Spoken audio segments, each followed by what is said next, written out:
যিনি রাষ্ট্রদ্রোহী মামলায় ভয় পেয়েছিলেন তিনি জাতির নেতা হবেন কি করে? রাজনীতির সৃজনশীলতার সর্বোচ্চ ধাপ হচ্ছে সংস্কৃতি। সংস্কৃতির মধ্যে পুরা জীবন ব্যবস্থা, পুরা দেশের কৃষ্টি কালচার সবকিছু একটা প্যাকেজের মধ্যে থাকে। যার সংস্কৃতির গভীরতা খুব নিবিড়, সেই জাতি সামনের দিকে সৃজনশীলতার ছাপ রেখে গেল।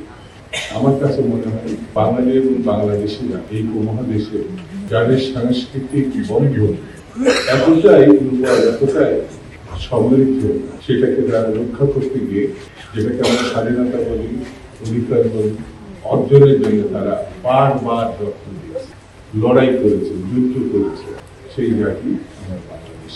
এখানে আমাদের ছাত্র নেতা, আমাদের সব ছাত্র নেতা ছিলেন, সে যখন বক্তৃতা করছিল সে প্রথমে বলেছে যে আজকের এই সাংস্কৃতিক অনুষ্ঠানে রাজনৈতিক বক্তৃতা করবে। এটা আমি গভীরভাবে দেখলাম যে পুরোটাই সে রাজনৈতিক বক্তৃতা, এবং সেই বক্তৃতা মানুষের কথা সে বলেছে, সে দলের কথা বলেছে, আগামী দিনে তার স্বপ্নের কথা সে বলেছে। আর সংস্কৃতির একটি অংশ।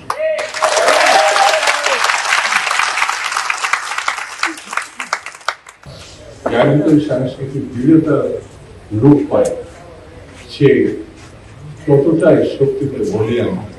যেমন শহীদ আমার কেউ তখন ভাবতে পারে নাই এই সময়টায় আমাদের স্বাধীনতার ঘোষণা করে। নেতা তো ছিল শেখ মুজিব, সেই সময় মানুষ তো শেখ মুজিবের কাছে এই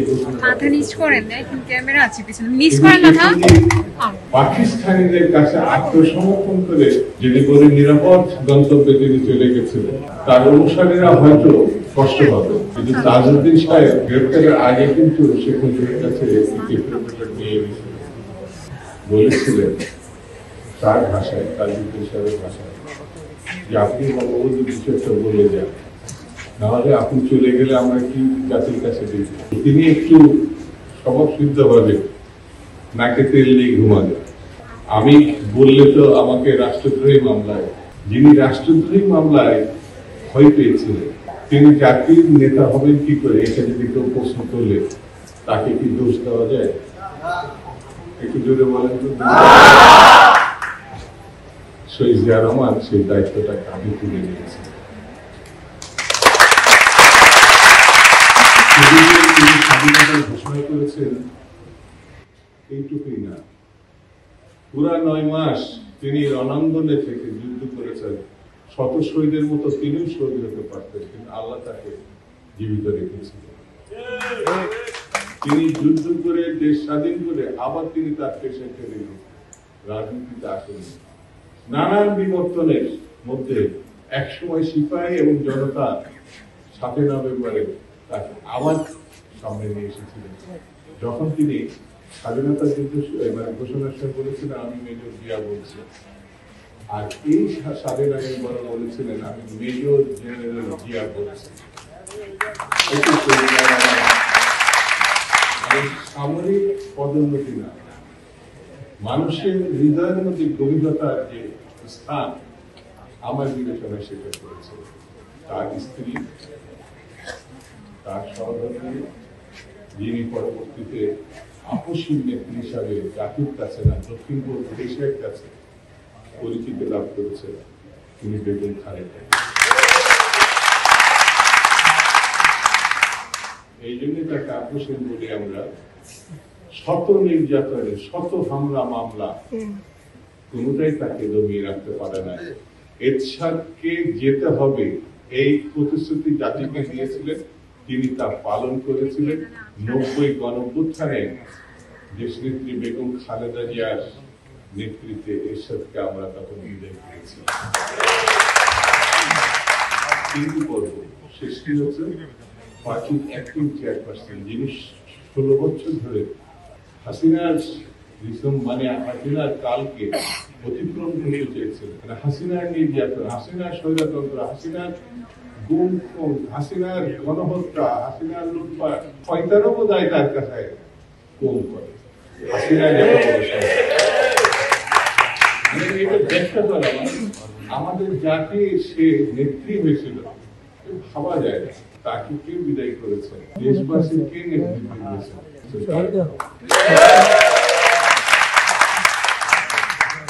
একটা পরিবার বাংলাদেশের স্বাধীনতার যুদ্ধ থেকে বাংলাদেশের স্বৈরতন্ত্র দুটি গণঅভ্যুত্থানের নেতৃত্ব দিচ্ছে, আরেকটি পরিবার ব্যাংক ডাকাত হিসাবে